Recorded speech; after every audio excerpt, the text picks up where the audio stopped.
All right, take two. Sorry, everybody. I think there was like a little switch in events. That's completely my fault here, but thankfully this stream is only about 40 minutes. At least that's what I planned. So I'm going to go through some of your questions in just a second. And yeah. And Carol, we're going to touch on sophistication today.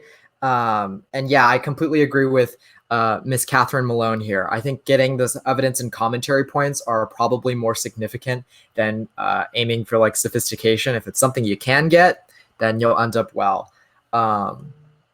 Okay, cool. So what I had planned today is outlining a rhetorical analysis essay. So how that's going to work, functionally speaking, is that we'll kind of start off with an introduction of what the outline should be, and then getting into how to specifically write the essay. So first of all, follow Fiveable on all of our social media, TikTok, Twitter, Instagram, and YouTube.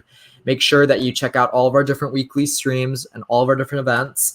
And you have a lot of upcoming live reviews, whether that's our final rhetorical analysis review or Q&A or free cram sessions, et cetera, et cetera. Just know that there are 23 days left until the exam. That's not something that you should necessarily worry about. That's like 3 weeks, but still just keep in mind that the exam is not far away. Think like May is, going to be here in 4 days. So we got to be very cautious here. So in today's stream, I highly recommend you get on your computer. Hopefully Perla, you're on your computer now. And basically what we're going to do is I'm going to talk to you about how we can effectively outline, and then we'll get into some practice prompts and go through a Q&A, and basically try and answer y'all's questions about rhetorical analysis while also talking about, the different ways that we can answer these questions. So I'm going to look at these. I think I'm going to answer these questions first because they aren't really related with the thesis. So I'm going to start with Sierra's question. How would you suggest keeping the thesis explicit enough but not painfully obvious? So what I think the best way is first you want to put it in a place that your AP reader can clearly see. And usually for me, and for most, I think AP teachers encourage you to put your thesis at the end of your introduction paragraph. I know some teachers that teach where you only write your thesis for your intro paragraph. It's honestly up to you. So I think your thesis can be explicit by just answering the prompt. Read the prompt and then read your thesis. And if they sound the same, then it's not explicit enough. So you really want to be answering the prompt, and that means including your own analysis. That means telling the audience how exactly how did the writer use those devices to contribute to what message, right? What is their message? What is their purpose? And that's how you can make your thesis very explicit, at least in my opinion. Anika asked, do you have any tips for writing the thesis and coming up with the examples? Oh, that's a good one. And actually today we're going to be doing that kind of practice. So what I would encourage you to do is to look at the prompt, look at the article, find some rhetorical devices, and kind of figure out what the author is trying to get at. So what their purpose is and what their message is. And that's how you can write an effective thesis. And we'll go through some as we go today. And I get that's pretty slow for you. That's okay. I think that's what the outlining process is also for. Do you mention the rhetorical devices the author uses in the thesis statement? I did. I think it's a personal preference. Some people didn't. Some people did. And so because of that, I think the best case scenario is just do what you've been doing in your regular classes. I know some teachers say you should say something like, the author uses rhetorical devices, including but not limited to XYZ. Some people just say use rhetorical devices. I don't think it matters either way in terms of getting the thesis point, as long as you are specifying how the author used those devices to contribute to their message or to their purpose. I hope that makes sense, Nikki. Ida asks, is it bad to repeat the same claim or thesis but in different words throughout the essay to analyze the evidence? Yes and no, because repeating is bad, but repeating to analyze the evidence is, I think, detrimental, but I think is beneficial is linking the evidence and the commentary to the thesis. So the best way to analyze evidence and to analyze rhetorical devices as a whole, yeah, and I agree with Catherine there. I think restating the thesis at the end of the essay and at the beginning of the essay kind of, it almost makes like a layer cake. It makes it taste very good. It makes your essay seem kind of wrapped very well. But I think repeating your thesis in every body paragraph is not necessarily the best idea. I think restating it in different words and linking your evidence and your commentary back to your thesis is a better way to do that. And I hope that makes sense. If it doesn't, you can ask another question in this Ask a Question box and I'll clarify. Do you have any tips for time management? Ida, that's a great question. I would say we're going to go through this in just a bit, but typically I like to spend about 10 minutes on outlining and about 30 minutes on actually writing the book, 35 minutes on the essay. And we'll go through that because Nearpod has this great feature where you can set a timer. So once again, if you aren't on a computer, for all 25 of you who are here, I would highly encourage you to get on a computer for our live practice today. Cool. So now let's get through the actual content. It's not very long, I promise. So the first thing is whenever you're outlining your rhetorical analysis essay, if College Board continues to stick with that AP Classroom format, there might not be space for you to do so. So I'd recommend that, you take out some sheets of paper, maybe notebook paper. It's all up to you. And Anna, I'm going to give the code in just a bit. I just don't want y'all to join too early because that might lead to some technical issues on that front too. So I'll tell y'all in like 10 minutes.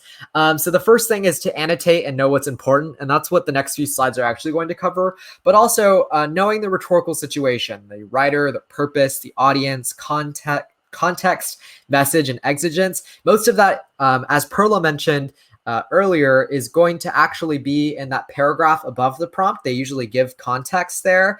And you can usually figure out their purpose and their message by reading through their prompt. Remember, exigence is the motivation, the urgency. Why did the author write the text? What caused them to, start writing down things? And so that's something that you also kind of figure out as you read through the prompt. Also, writing a defensible thesis is really, really important.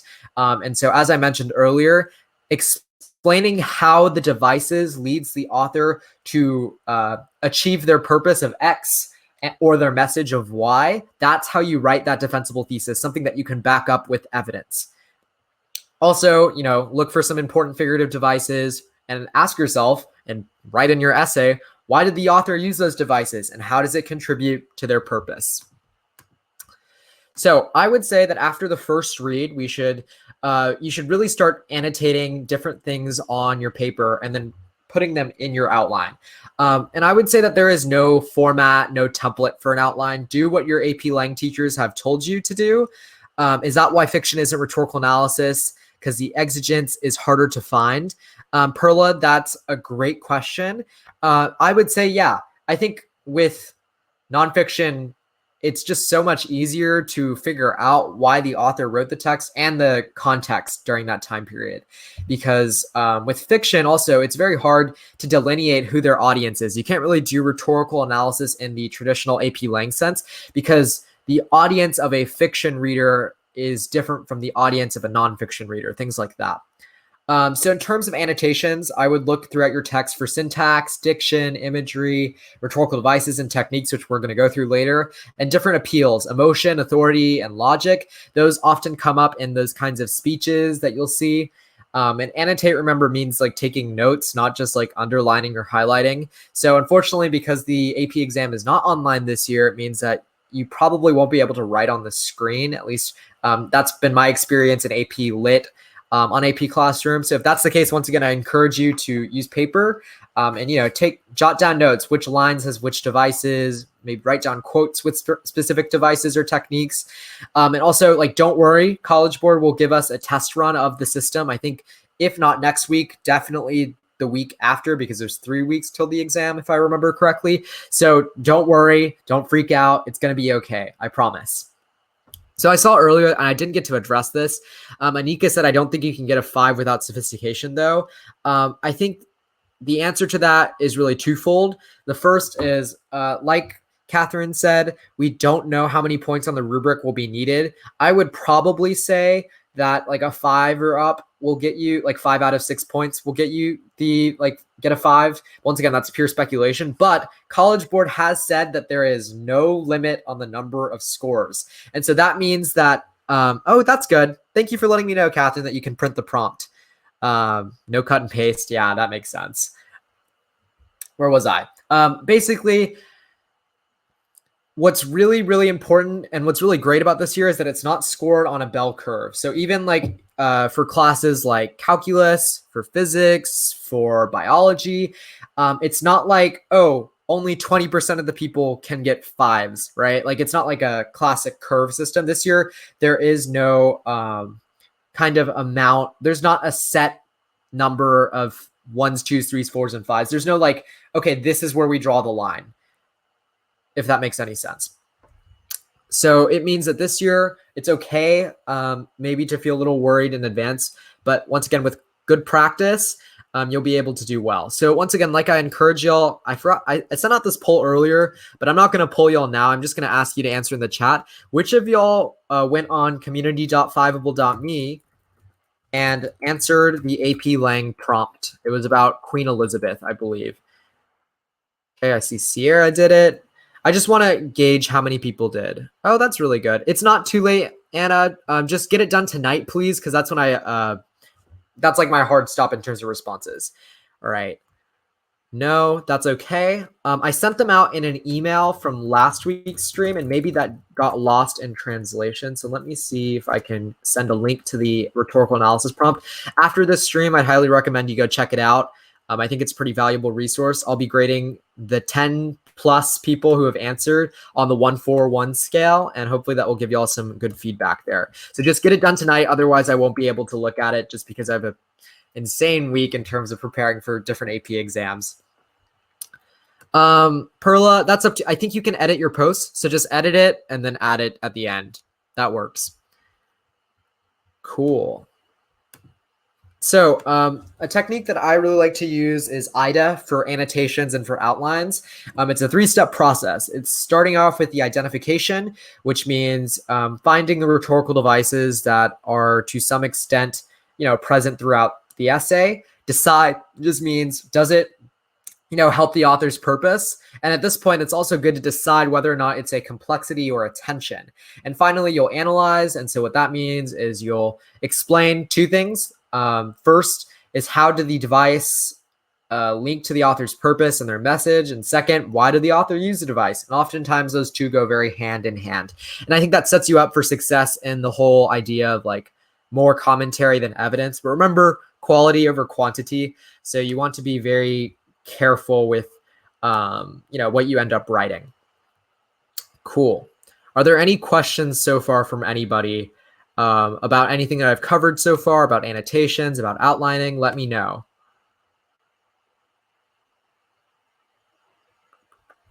Right, we got a question here. Do you think we should organize our paragraphs based on rhetorical strategies or devices, or chronologically? Ida, I was taught to do it chronologically, but do it how you've been writing your essays, because you don't want to change something up. Like, you don't want to be uncomfortable on the day of the exam and be like, oh, should I do this or should I do this? Just do whatever you've been doing previously. And I think it'll just work out better for you. So it's up to you. If you haven't written rhetorical analysis essays that much, my advice is chronological. I just think it flows better. It helps the AP grader kind of understand where you're at. But I know different teachers have different philosophies in terms of like how you should organize rhetorical analysis essays. So once again, it's up to you. Sebastian, I saw you said that, is it bad I only started preparing for the exam now? Honestly, I didn't start preparing for the AP Lang exam until early May. And it's never too late to start. So I'm very glad that you're starting now. Answer the rhetorical analysis prompt, come to the next 4 streams, and I assure you, you will be able to be successful on your AP exams. Because honestly, the AP Lang exam is not that difficult in comparison to, the crazy amounts of content that you have to learn for calculus, biology, physics, statistics, or even like the histories, right? So for this exam, as long as you practice, I think you have a very good shot of doing well. I got a 5, Perla. Great question. Cool. So let's also look at some different rhetorical techniques. So basically, thanks everybody. Really appreciate it. Y'all are so nice. And at a lot of schools, by the way, you will get AP credit for 3 or above. So that means that even for this exam, you don't have to write the best essay in the world. It's okay to make some mistakes. But I think the way that we mitigate those mistakes from happening on May I'm forgetting the date. I think it's May 23rd. No, it's 23 days left. But the way that we mitigate May 20th, thank you. The way we prevent that kind of like, oh, I'm so stressed is by doing that practice beforehand, setting the 45-minute timer and working hard to basically ease, I can't even speak English today, ease your nerves. So this slide basically talks about rhetorical techniques. So that's, the diction, imagery, details, language, and syntax. Something I mentioned multiple times throughout multiple streams is that you should never say something like the author uses details or the author uses diction, because that's just really vague. Remember, every nonfiction prompt will have diction. Every nonfiction prompt will have details. Add adjectives, whether that's nostalgic, whether that's heartwarming, I don't know. Like you definitely need to be very specific in a rhetorical analysis, and especially whenever you're linking to the author's purpose or their message. So Sebastian, I'm not saying you say something in place of diction. I'm saying you say something before diction. The author uses vivid diction. They use dramatic diction. They use some kind of emotion, adjective, something like that, because otherwise I think it kind of adds to the sense of your writing being not very sophisticated. I'm not talking about the sophistication point.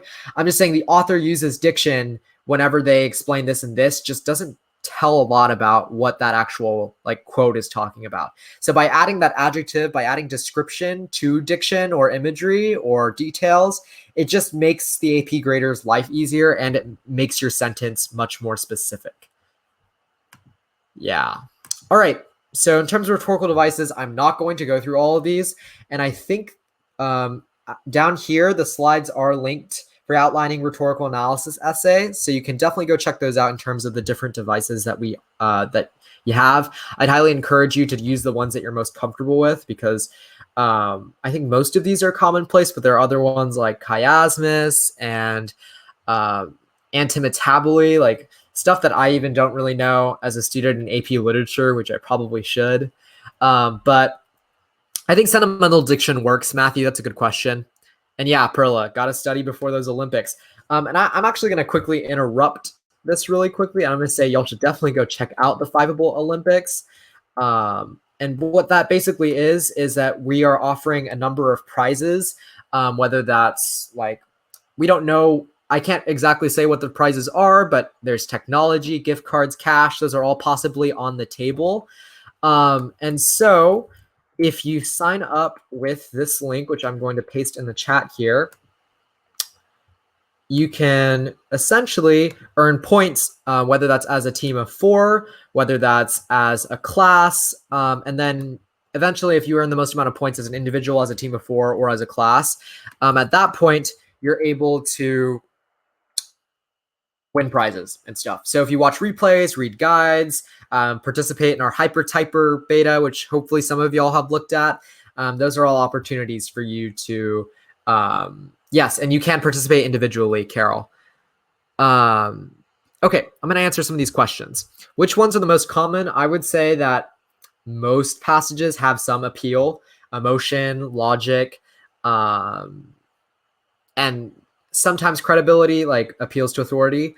How do we keep track of how many points? Amani, once Fivable Olympics launches, then you'll be able to see how many points you've had.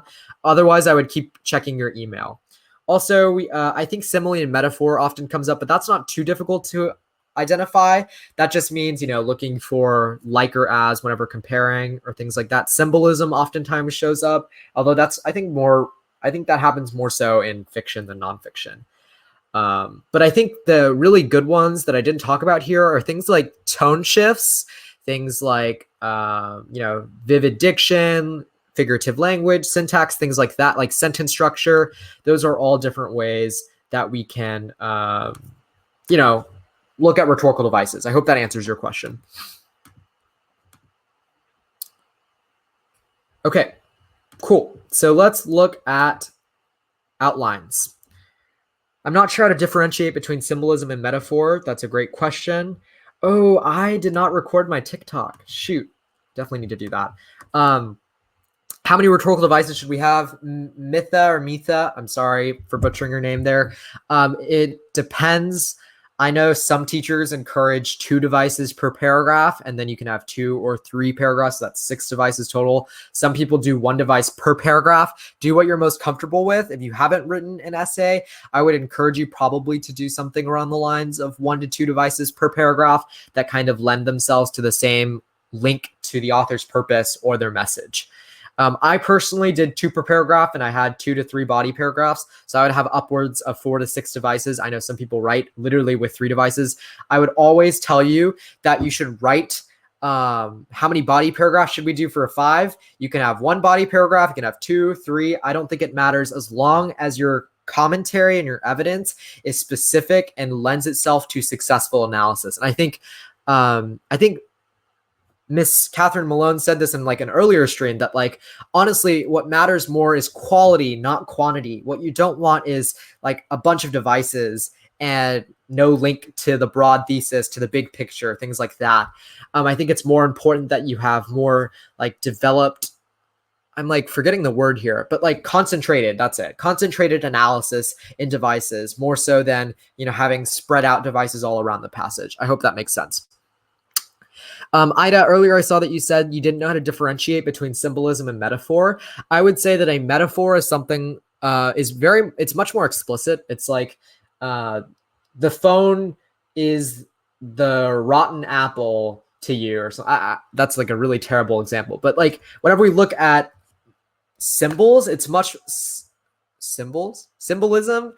It's much more like implicit, right? You'll see something like a beating heart, or like the telltale heart or the raven. Those things are more so like it's not a specific comparison. It's not this is this, right? Symbolism you often have to interpret. Metaphor is given to you. I hope that makes sense.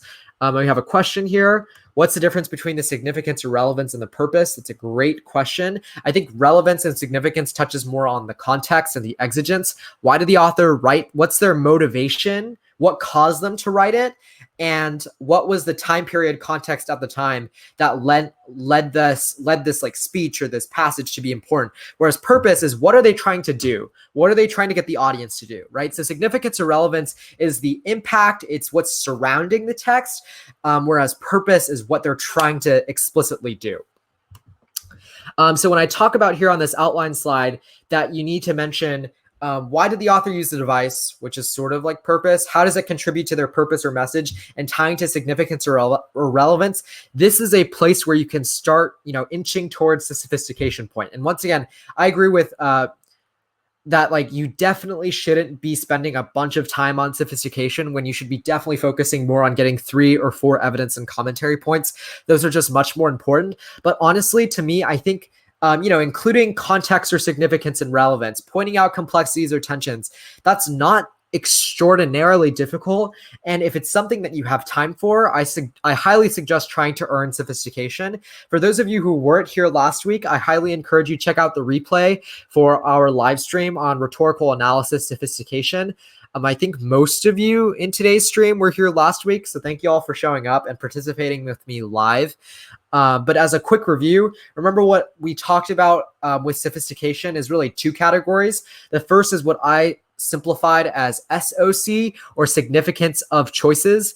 And honestly, I might prefer ROC, which is like the relevance and the significance of how exactly does the author's rhetorical choices tie in to the exigence, tie into the purpose, tie into kind of the setting.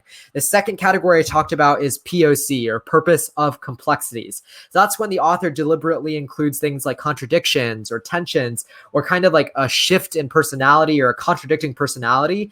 And at that point, that's where you can talk about it in the body paragraphs, link to the author's purpose. Do you think POC for tone is common and easy to do?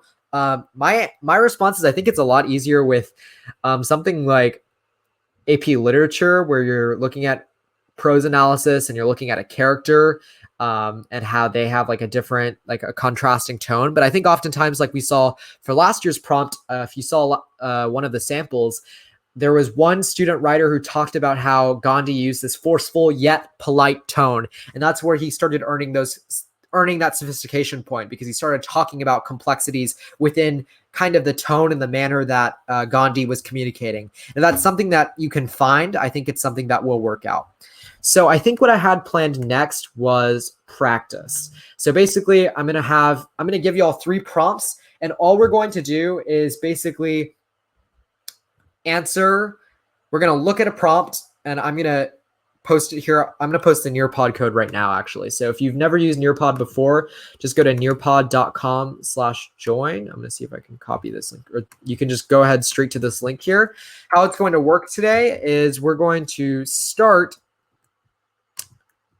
I'm gonna hide student names. We're gonna start with each prompt.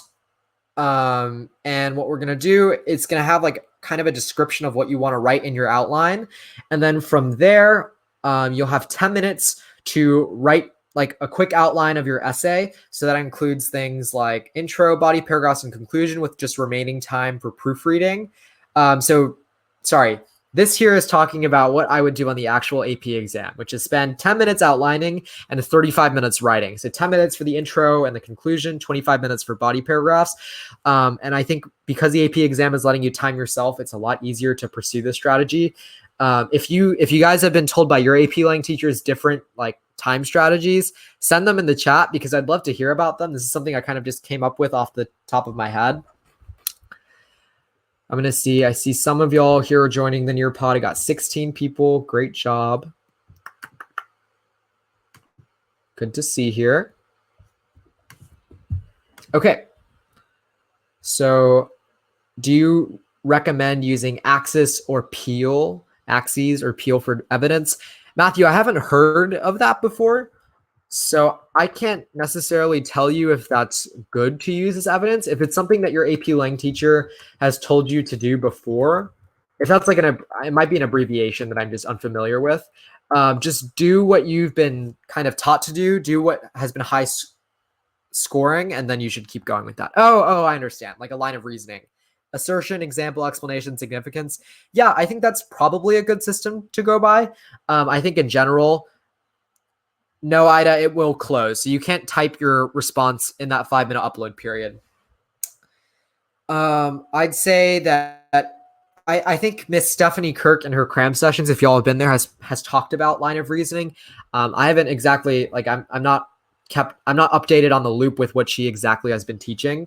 But I think it's really important that you do include like Toulmin's model, or like some degree of a line of reasoning. So Ida, what a line of reasoning is, and it's something that they kind of emphasized this year, I think of it a way as to organize your argument. So having a claim, having evidence, having the reason why that evidence is important, why it links to your thesis, why it matters, things like that. So a line of reasoning is just how your argument kind of flows. You include your line of reasoning throughout the essay. It starts with the thesis, which is kind of your central claim. You go into I think each body paragraph is like the line of reasoning. So Perla, you are analyzing the author's line of reasoning, but in your individual rhetorical analysis paragraphs, you need to develop a line of reasoning to make your argument logical. Because remember, like, I'm calling it an argument, even though it's not the argument essay, but you are justifying your argument for why the author had X purpose and how these rhetorical devices lend themselves to that purpose. So you are still developing that line of reasoning at the end of the day, but you're also analyzing their line of reasoning, which is pretty ironic. Okay. If there are no further questions, Perla said, geez, Louise, there are so many aspects to this essay. That's okay. I think it's simple if you just kind of regard it as simple when you walk into when you start doing your practice and stuff. Okay, cool. So we're going to go into some practice here. So I'm actually going to switch tabs from this to Nearpod. Chrome tab. Nearpod. Yeah. Get them so confused with A-push. Yeah, sorry about that. Okay, cool. So I guess we'll get into it. So this is our first prompt. I know it's small, but it won't pop up, but there will be a link in this next prompt here, and then you can just copy paste that into another tab. And so, yeah, you have 10 minutes to outline this prompt. I think we're only going to do 2 today. Rohan, if that's the case, I'm sorry, I didn't anticipate that. Just outline it again. Or you can wait until the second or third one, or wait until the second one.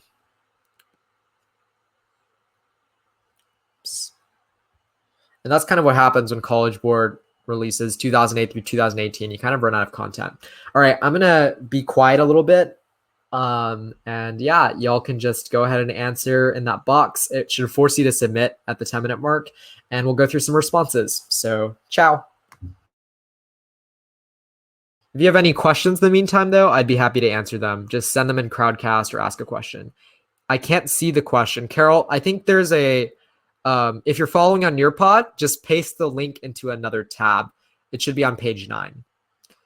And I'll show an example here. So if I'm in student view, it should look something like this if it loads in time.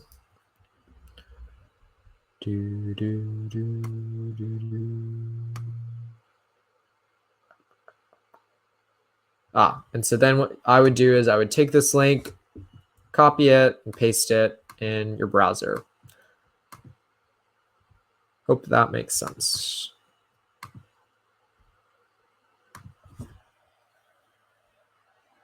Cool.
All right, we got quite a few responses here. I'm glad that y'all are participating. Appreciate it.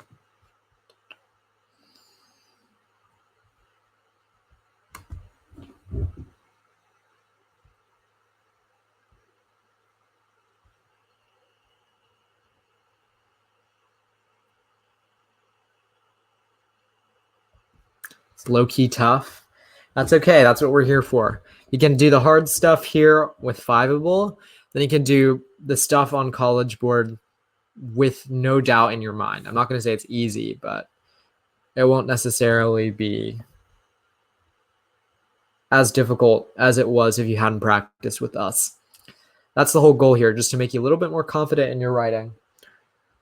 I know that timer is pretty scary, but it's just a good idea to spend the majority of your time not outlining. So that's why I thought 10 minutes should be enough. And for those of you who can't speak, for those of you who weren't able to finish, that's okay. It's just a simulation. Alrighty. Let's look at this answer first.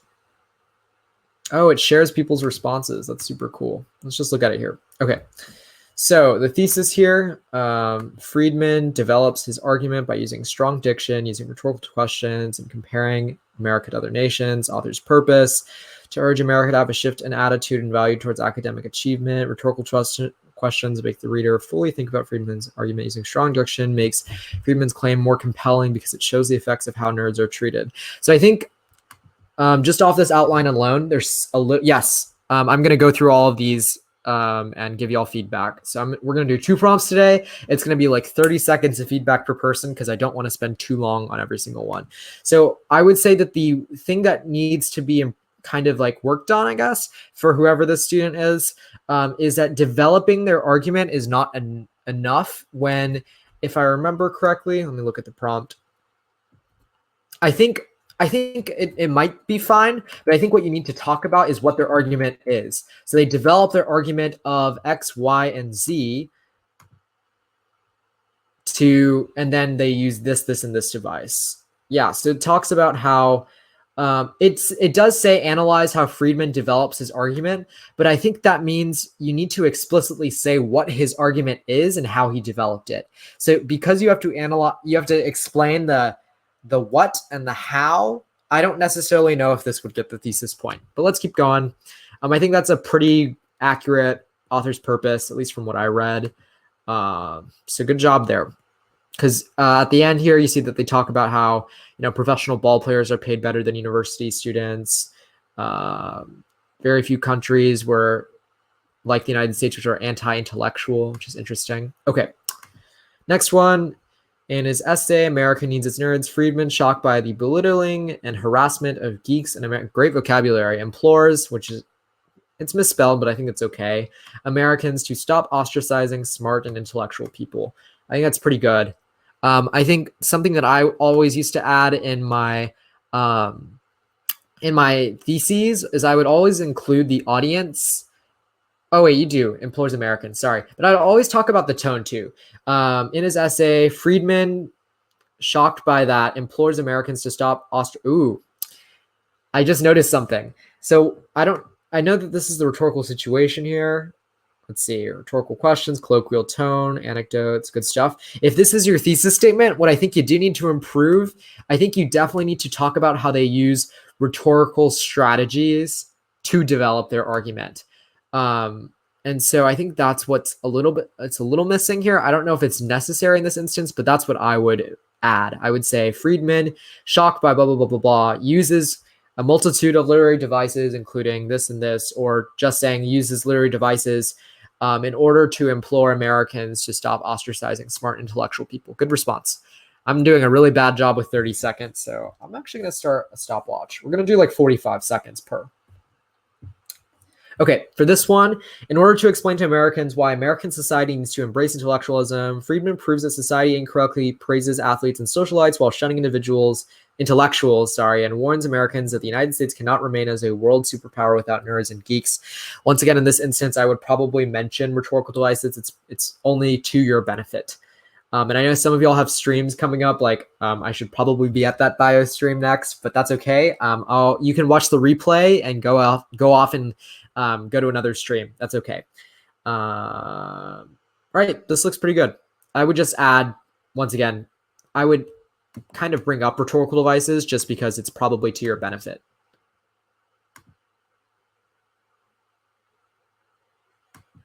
Did my internet die?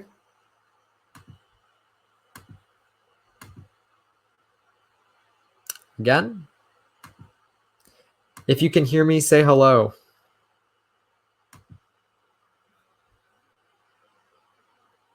Super weird.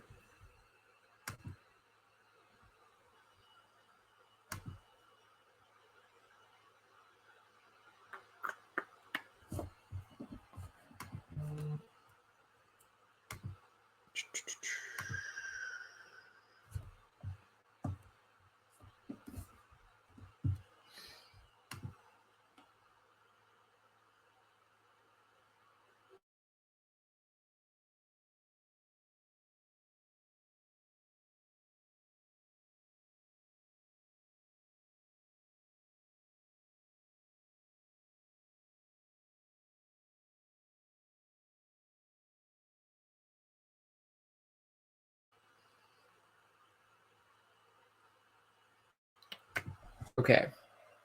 Hello. Trying a new internet connection here. Did Crowdcast die?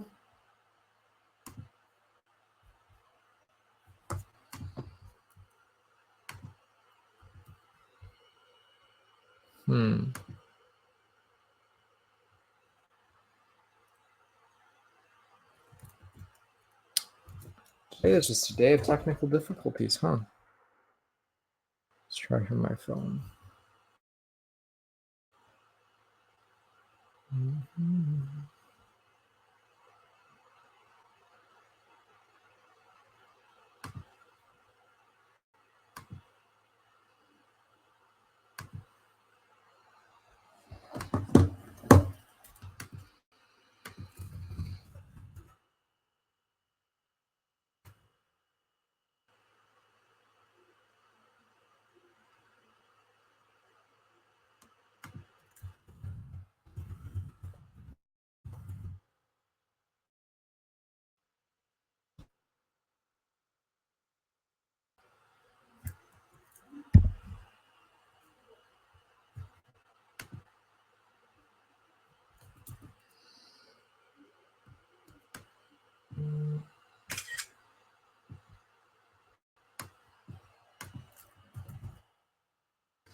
Okay, test. Hello? If you can hear me, say hello. Yay. Okay. We're going to wrap up this stream with just this one because I don't want to keep y'all over. Whoa, spam of hellos. Hi, everybody. I know that there are some other streams that are going on right now. I know that Bio and Gov were both supposed to start. So I'm going to wrap this up really quickly. Just going to go through all these responses and kind of give you some feedback. All right. Sorry for holding you here. And I know that those other streamers are going to try and get their stuff back up momentarily. You can't hear. I would try why would I talk to you? Try refreshing. Okay, let's just go through some responses really quickly. So here in his novel, America Needs Its Nerds, Mexican professor and researcher Leonid Friedman argues effective nerds should not be stigmatized. Yep. Ultimately influencing a prejudice. This is good. Once again, I think maybe bringing up literary devices is not a bad idea, but this is good stuff, especially exemplification. Okay. Although Friedman recognizes the intrigue of anti-intellectualism, he argues that even the highest institutions in the world shame those who try to learn. He uses rhetorical devices to emphasize the time that has passed to address this issue, gives a clear image to the reader. This is good. I would give this a thesis point. Good stuff with the short sentences, rhetorical questions, and comparison. This is the kind of stuff you want to do on the AP exam. Great job, guys. Leonard Freeman writes about how nerds shouldn't be strong authoritative language. Good job with the purposes there, and good job with the exigence and things like that. By comparing derogatory terms to examples using good stuff here. Leonid Friedman attempts to convince his audience to proudly prioritize academic achievement over other skills. Good job. Sorry, I know this feedback is like very rapid. If you have any questions, just let me know after I get through some of these. Okay. He backs up this claim by doing the following. First, he appeals to authority. Second, okay, I think okay, this is like a 2-sentence thesis. It's good stuff. I would say, okay, so remember with rhetorical devices, you're not as much talking about the, like, you're not summarizing the argument. You're talking more about the rhetorical devices that contributes to the author's purpose. So I think some of you are kind of edging into the territory of summary. And in this instance, remember, we want analysis, not summary. Okay, let's keep going. Ooh, we got a lovely aspects here. I like this. Chunks. Ooh, didn't finish. That's okay. I really like this kind of strategy here. Aspects, notes, good stuff with the line stuff, line citations. I really appreciate that. Okay. Friedman writes this passage to make Americans understand that people that study hard should be praised more. The American culture is focused on I think this might be antithesis and aggrieved diction.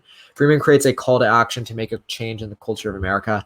I think whoever who wrote this, I would just add what change, what change in the culture is happening. Hello? And okay, sorry, just making sure. I saw somewhere else that someone's broadcast ended. I got a little afraid there because no problem. We're gonna keep going. And I see a few other streamers are going live, so if y'all have to go, that's okay. That's okay. Adios. Okay, Friedman calls people to change their attitudes towards smart people in studying by warning them that it will negatively reflect on society, emphasizes that the current moral values will only inhibit America's success and connects with the audience. This is really good thesis. Very good prose. I see metaphors or whole questions. Good job.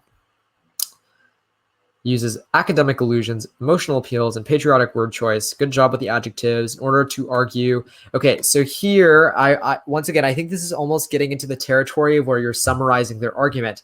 What we're talking about is how it helps them achieve their purpose, not what they are trying, not their argument. So it's like maybe instead of saying argue that, something like convince the audience of X, Y, and Z that. So there is a distinct difference if y'all kind of get what I'm saying. Let's keep going. All right, this was a good start here. In order to convince the audience to see that's what we need, convince the audience that intelligence is necessary to America's future. You ask questions, et cetera, et cetera. Uses powerful diction and ethos and rhetorical questions. Here, by the way, I would use comma, comma, and to become more relatable to his audience and tries to explain the importance of nerds in society. Okay, once again, I think this relate to the audience part would get you the thesis point. Friedman persuades his readers that nerds and geeks must stop being ashamed of who they are. To do so, he condemns American society and contrasts nerds and geeks with their social counterparts. Good stuff with what their ultimate purpose was. And yeah, nice job. Okay. Effectively support her argument. So once again, I think you'd have to go in a little bit more depth as to what her argument is, but I think this was an outline, so it's okay that you don't have a complete thesis, but just make sure that you are including information about, the purpose, the message, tone, things like that. Lots and lots. Salt, I like it. Or I think that's salt. Oh, it's SPAC, SPAC. By pointing out the egregious habits taking place in the U.S. and emphasizing the larger issue for the problem. Everyone calls to action. See, I love these verbs. Calls to action, convinces, that kind of stuff indicates that it's rhetorical analysis and not a summary of their argument. I literally couldn't. Sorry. This is a good mood. I really vibe with this. I feel that. I mean, we had a stream go down. I had the wrong link today. That's okay. We recovered just like we are going to before May. And last one here, Friedman develops his argument by using strong diction, using rhetorical questions, and comparing America to other nations. Okay, so what I would do is I would include this author's purpose here in the thesis. But other than that, that's it. So that's actually going to be it for today because I just don't want to run over until like 7 or 8:30 Eastern. So I'm just going to end it here. Make sure you check out all of our different streams in terms of what we have going on. I highly encourage you to check out a rhetorical analysis practice or Q&A or review, a free cram session. That's all really coming up here. And so, yeah, are there any further questions before I just end it here? Just close it. No, thank you. I am okay. And make sure that you fill out that rhetorical analysis prompt before like 10 o'clock Eastern. That's when I'll start looking at them. I really want to give you all feedback. So I'm glad I could be helpful.